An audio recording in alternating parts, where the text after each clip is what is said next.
Assalamualaikum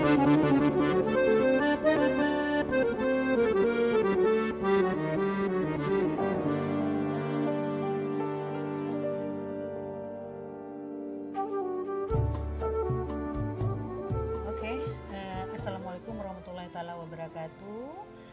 Saya Direktur Rumah Sakit Petala Bumi, Provinsi Riau.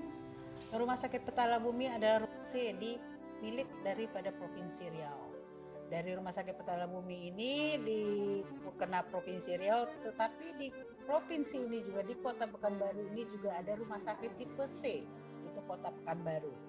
Dengan adanya ini kami berusaha semaksimal mungkin dari manajemen, semua dari fungsional kita menuju suatu rumah sakit Petala Bumi dengan unggulan stroke menuju rumah sakit otak. Jadi dengan adanya ini kami mengatur satu kajian-kajian bagaimana supaya masyarakat mengenal bagaimana rumah sakit Petala Bumi ini, bahwasanya kita butuh satu pelayanan yang mana pelayanan itu harus betul-betul kajian, sehingga kami melakukan kajian, dapatlah bahwa di Provinsi Riau ini membutuhkan suatu rumah sakit otak. Nah, itulah kita melakukan suatu kajian yang cukup panjang dengan UGM Universitas Gadjah Mada, sehingga kami mendapatkan suatu bagaimana sih rumah sakit yang dibutuhkan oleh masyarakat. Sehingga kami melakukan suatu kajian, kita dapat, kemudian kita di Rumah Sakit Petala Bumi ini juga cukup lengkap, dikatakan cukup lengkap. Kita mempunyai dokter yang profesional, dokter yang senior. Jadi alangkah sayangnya Provinsi Riau yang aset negara ini tidak kita lakukan. Seperti itu. Jadi kita harus kita memfasilitasi mereka. Oke. Rumah sakit seperti biasanya, yang namanya rumah sakit itu adalah rumah sakit yang 24 jam. Kita punya IGD, kita punya rawat inap, rawat jalan. Jadi seperti rumah sakit di Arifin Ahmad, di Provinsi Riau ini ada rumah sakit Arifin Ahmad, punya rumah sakit Petala Bumi, ada rumah sakit Tampang. Jadi itu milik provinsi. Jadi kita di situ dengan adanya rumah sakit ini kita bagaimana memajukan. Dan alhamdulillah Bapak Gubernur kita sangat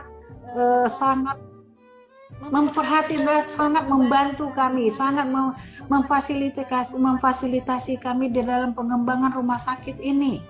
Nah, jadi kami sudah melakukan rapat-rapat dengan Kepala OPD, dengan Pak Gubernur, support Pak Gubernur benar-benar bagaimana rumah sakit ini menjadi rumah sakit dengan unggulan stroke menuju rumah sakit otak.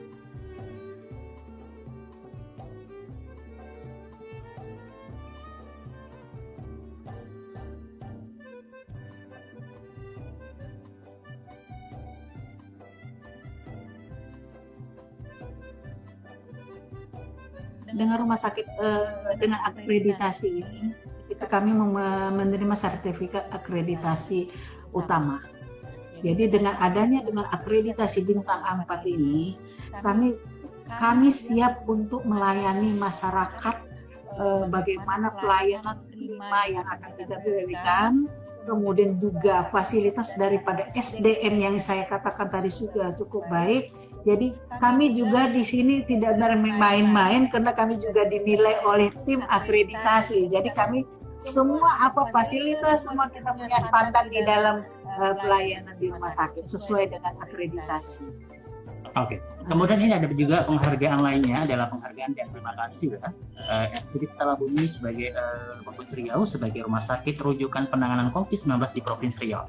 Alhamdulillah. Kita kemarin waktu pada saat kita di dalam kegalauan Riau ini, kita ditunjuk oleh Bapak Gubernur menjadi suatu rumah sakit COVID. Jadi di dalam penanganan COVID ini kita Rumah Sakit Petala Bumi siap untuk melayani pasien COVID. Di sini kami semua mengatur alur-alurnya supaya tidak ada terkontaminasi antara pasien COVID sampai dengan pasien umum.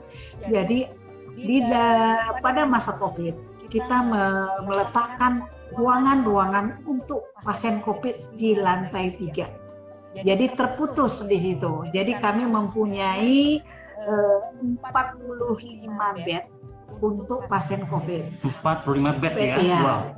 Alhamdulillah pada beberapa hari ini kasus COVID sudah menurun. Alhamdulillah pada hari ini juga sudah beberapa hari kita sudah alhamdulillah tidak ada. Jadi mudah-mudahan dengan immunity kita, bagaimana kesadaran masyarakat betapa pentingnya kesehatan, bagaimana pencegahan kita dalam masa COVID ini, itu yang harus kita jaga. Silakan. Oke. Di sini kami terutama kita di dalam pengembangan rumah sakit ini agar lebih baik. Tentu SDM juga harus kita Pacu, kembangkan, ya? kita pacu. Jadi kita di dalam anggaran kita tetap melaksanakan, kita sisihkan anggaran tersebut untuk pengembangan SDM. Jadi baik itu dari dokter spesialis, alhamdulillah semalam saya dokter spesialis bedah kita lulus di UI untuk mengambil subspesialis vaskuler, ya. Jadi di situ kami tetap bagaimana mensupport daripada dokter-dokter ini sehingga kita betul-betul SDM kita kuat. Baik itu dokter spesialis atau dokter umum menjadi dokter spesialis. Banyak sekali tenaga-tenaga kita dokter maupun perawat kita beri kesempatan untuk melakukan pendidikan. Baik ada di UGM, ada di UI, ada di USU. Jadi kita sudah kerjasama dengan UGM, terutama UGM, USU, kita sudah melaksanakan kerjasama bagaimana untuk pengembangan SDM ini. Saya support sekali, tidak ada yang dikatakan kita tidak ada kesempatan, itu harus kita kejar selagi kita muda. Rumah sakit umum hanya rumah sakit pelayanan bagi masyarakat yang kami harapkan dengan adanya rumah sakit ini masyarakat dapat terbantu di dalam hal pelayanan kesehatan. Di sini pelayanan kesehatan yang kami di rumah sakit ini ada beberapa jenis pelayanan yang ada di rumah sakit umum Petala Bumi ini.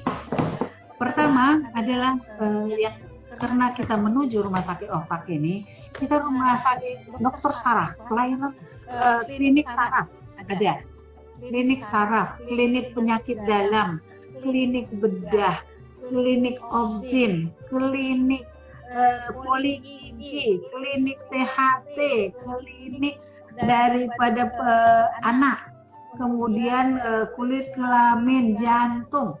Jadi itu pelayanan-pelayanan kami yang kami yang kami berikan pelayanan pada masyarakat. Klinik VCT, klinik geriatri. Jadi klinik geriatri ini orang-orang yang sudah lansia juga kita layani di sini. Jadi kita punya suatu klinik yang dapat memberikan pelayanan daripada yang lansia. Nah, itu jadi program pemerintah juga itu geriatri itu. Kemudian kita juga ada pelayanan daripada pelayanan rawat inap, pelayanan ICU, pelayanan perinatologi, ada NICU, kemudian ada pelayanan bedah sentral, kemudian pelayanan pemulasan jenazah, kemudian pelayanan ambulan, kemudian pelayanan penunjang. Penunjang ini cukup banyak gitu. Jadi kita mempunyai radiologi, kita punya laboratorium, kita punya bank darah, kita punya farmasi, gizi, dan konsultasi gizi. Jadi masyarakat juga yang dilayani di rawat inap bisa konsultasi gizinya. Nanti seandainya mereka pulang udah sehat, bagaimana ya gizi kami, bagaimana kami pola makan kami, itu ada pelayanan dari konsultasi gizi yang mendatangi ke masyarakat, mendatangi pasiennya langsung ke rawat inap tersebut. Kemudian ada CSSD ini banyak sekali pelayanan membantu kami di rumah sakit. Kemudian laundry, ada rekam medis, ada pengelolaan air limbah. Kemudian ada IP3MRS, ada IPSRS. Jadi kalau namanya rumah sakit ini wajib kita harus ada fasilitas-fasilitas yang di rumah sakit tersebut. Itu seperti itu. Oke, baik Ibu Sumiarti, kami ingin tahu juga ini apa yang melandasi rumah sakit kita ini mengembangkan menjadi rumah sakit layanan rumah sakit otak ya. Iya. Apa yang diharapkan rumah sakit dan kemudian seperti apa yang apresiasi Pak Gubernur untuk mengembangkan rumah sakit Petala Bumi jadi rumah sakit khusus otak di Provinsi Riau. Baiklah, sebelum kita bercerita lebih panjang, kita harus kenapa kita memilih suatu rumah sakit dengan unggulan stroke menuju rumah sakit otak. Itu yang kita apa? Kita harus melakukan kajian. Tidak semata-mata, oh ini karena keinginan kita seperti itu. Tidak. Kita dasar-dasar kita harus kita kuat. Kita melakukan kajian dengan UGM. Jadi dari hasil kajian daripada Universitas Gadjah Mada ke Rumah Sakit Petala Bumi khususnya untuk Provinsi Riau, apa sih yang dibutuhkan Provinsi Riau terhadap pelayanan rumah sakit di Kota Pekanbaru maupun khususnya di Provinsi Riau ini.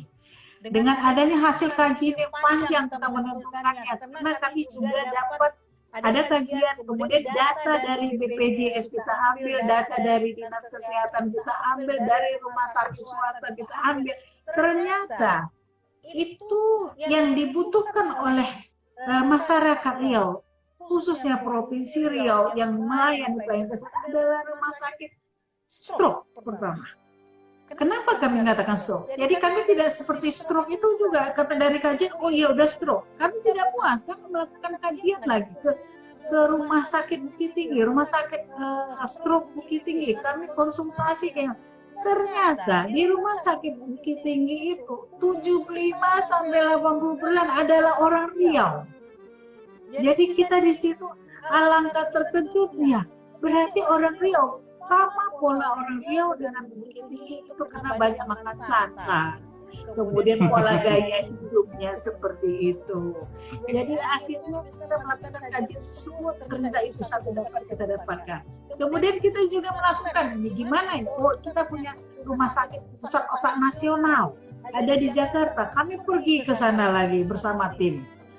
Kemudian di sana kita melakukan suatu konsultasi yang panjang dengan apa, meyakinkan bahwasanya kami loh di Riau ini banyak kasus-kasus stroke yang dihadapi oleh masyarakat Riau. Jadi ada dikatakan di situ golden period. Golden period itu artinya masa keemasan, masa yang terbantu oleh petugas kesehatan itu waktu jangkanya 4 jam. Coba kita bayangkan, masyarakat tiba-tiba kena stroke di rumah. Dengan kekalutan dia bingung dibawa ke klinik. Ke klinik sudah berapa lama juga? Baru bawa ke rumah sakit. Berapa lama sudah waktu yang kita? Sementara yang dibutuhkan untuk menyelamatkan pasien stroke adalah 4 jam. Jadi kalau seandainya kita terlambat, di situ melayani, memberikan pertolongan kepada pasien, itu ada 2. Kecacatan kalau nggak meninggal. Banyak kasus yang kita rujuk ke rumah sakit di Bukit Tinggi itu meninggal di tengah jalan. Betapa sedihnya kita petugas kesehatan. Kenapa kita tidak bisa memperjuangkan untuk ini? Nah, jadi kita kemudian melakukan kita berhubungan dengan Pak Asisten, Pak Gubernur, ini loh Pak yang kita hadapi di Riau ini. Kita berikan hasil daripada penelitian kita rapat dengan OPD terkait. Alhamdulillah Pak Gubernur sangat mendukung. Pak Gubernur ini cukup respect, cukup support terhadap bagaimana tingkat kesehatan masyarakat di Riau ini. Oke, sangat cinta dengan masyarakatnya itu sehat ya Bu ya? Sehat itu, seperti itu. Jadi kita bagaimana masyarakat itu sehat, itu yang diapakan Pak Bu. Jadi dengan kita dari rumah sakit, kita terutama dari insan kesehatan bagaimana memberikan pelayanan kesehatan kepada masyarakat itu. Jadi kami dari rumah sakit ini mengambil suatu hasil kajian bagaimana untuk menolong masyarakat Riau terutama tentang stroke menuju rumah sakit kota. Dan kita alhamdulillah kita sudah melakukan MOU terhadap rumah sakit PON. Jadi yang di rumah sakit otak di Indonesia ini ada di Jakarta, Kemudian, Bukit Tinggi, Kalimantan. Nah, jadi kita bayangkan orang Indonesia begitu jauh ke pusat, maka Bapak Menteri dia berharap di setiap provinsi untuk penanganan kasus stroke dia dicatatkan untuk ada satu rumah sakit otak di provinsi, setiap provinsi ini. Dan bahkan sekarang dari hasil kami ada pertemuan, ada pelatihan kemarin dari rumah sakit PON melatih petugas-petugas perawat kita di rumah sakit ini, dan dia menyatakan bahwa si angka kematian daripada lewat Indonesia yang tertinggi adalah stroke. Jadi bagaimana kita? Alangkah sedihnya kalau kita tidak bisa berbuat untuk bagaimana memberikan yang terbaik untuk masyarakat. Bersama Pak Gubernur kita sama-sama bagaimana membangun kesehatan ini. Seperti itu. Oke, nah kemudian untuk mewujudkan rumah sakit spesial tadi itu Bu, rumah sakit khusus stroke dan otak tadi, apa yang sudah dilakukan dari pihak rumah sakit dan apa dukungan dari pemerintah provinsi untuk mewujudkan rumah sakit yang Ibu sampaikan tadi, banyaknya warga masyarakat Riau yang berkunjung berobat ke luar Riau untuk mendapatkan layanan terkait gangguan kesehatan stroke ini. Kami dari Rumah Sakit Petala Bumi bergegas, tetapi kita yang namanya rumah sakit tidak seperti membalik telapak tangan. Ya. Jadi insya Allah di tahun 2022 ini unggulan stroke itu yang kita majukan untuk pertama. Jadi cikal bakal untuk menuju rumah sakit otak itu di situ. Jadi orang tahu ini loh, kita di Rumah Sakit Petala Bumi penanganan stroke itu sudah dapat dilaksanakan. Nah, itu seperti itu. Nanti berkelanjutan, insya Allah Pak Gubernur akan melakukan suatu pembangunan, kemudian itu bagaimana seperti menjadi rumah sakit otak sebenarnya. Itu nanti itu sudah ada canangan dari Pak Sekda maupun Pak Gubernur, Pak Asisten, bagaimana untuk mewujudkan rumah sakit Petala Bumi ini menjadi rumah sakit otak. Tetapi juga perlu diketahui bahwasanya bukan berarti dengan kekhususan ini kita ada di peraturan Permenkes bahwasanya 60% itu adalah yang kekhususan. Jadi 40% adalah pelayanan umum. Jadi kami tetap melaksanakan pelayanan umum dan juga tetap melaksanakan pelayanan khususan tersebut. Jadi tidak ada nanti dia kata oh rumah sakit otak langsung ini enggak itu, tapi itu kita sesuai daripada Permenkes itu kita tetap melayani seperti itu. Kecuali nanti sudah seperti rumah sakit baru itu, tapi mudah-mudahan ini dapat terwujud. Kami berharap dari Rumah Sakit Petala Bumi, terutama dari pelayanan maupun dari manajemen, kami siap untuk melayani masyarakat, terutama masyarakat Riau ini tentang pelayanan kesehatan. Yang penting kita bekerja dengan hati, kuncinya dengan hati dan pikiran.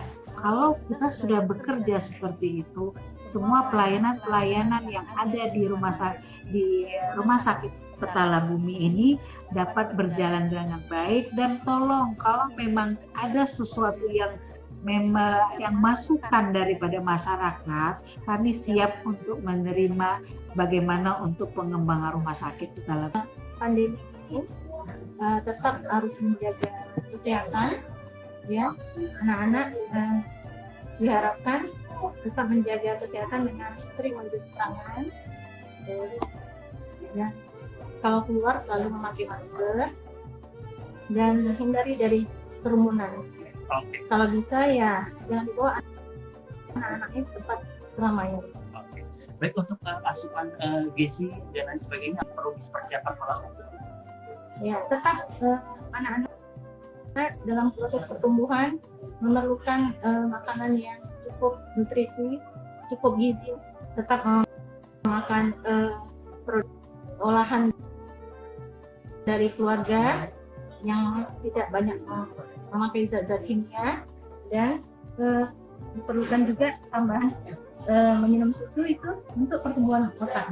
Oke, baik Ibu Eva, makasih banyak waktunya. Selamat bertugas. Ya, pertama ini ya, pertama ya jalani hidup sehat, baik itu dari diet yang sehat, baik dari menjaga dari makanannya, aktivitas sehari-hari, olahraga yang rutin. Selain itu ya kalau memang punya penyakit tertentu, sebaiknya itu melakukan pemeriksaan rutin, kontrol yang rutin, dan pengobatan yang rutin. Misalnya sering kan pasien dari bagian saraf ya, terutama selain dia memiliki penyakit di bidang saraf, juga mempunyai penyakit komorbid lain seperti ada hipertensinya, ada diabetesnya, ataupun ada dislipidemia seperti kolesterol tinggi dan lain sebagainya.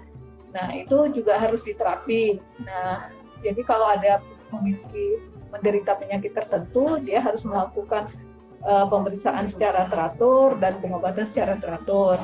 Nah, untuk yang tidak memiliki penyakit, tetap harus sebaiknya melakukan medical check up atau kontrol kesehatannya, terutama untuk usia 40 tahun ke atas. Selain itu, aktivitas yang rutin, aktivitas yang sehat lah, artinya olahraga yang rutin gitu, 20-30 menit, 2-3 kali dalam seminggu. Oke, Bu Dokter, tadi saya dapat informasi oleh Ibu Direktur, katanya rumah sakit kita kerjasama dengan Rumah Sakit Bukit Tinggi untuk mengembangkan rumah sakit otak dan syaraf. Ini bagaimana kesiapan dari SDM kita, para dokter dan lain sebagainya? Dengan Rumah Sakit Pusat Otak Nasional yang di Jakarta. Oh, oke. Ya, siap.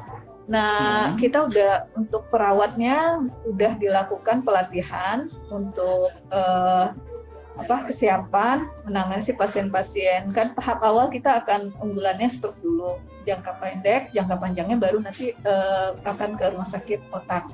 Nah, itu kalau untuk perawat sudah dilakukan pelatihan di sini di Rumah Sakit Petala Bumi dengan mendatangkan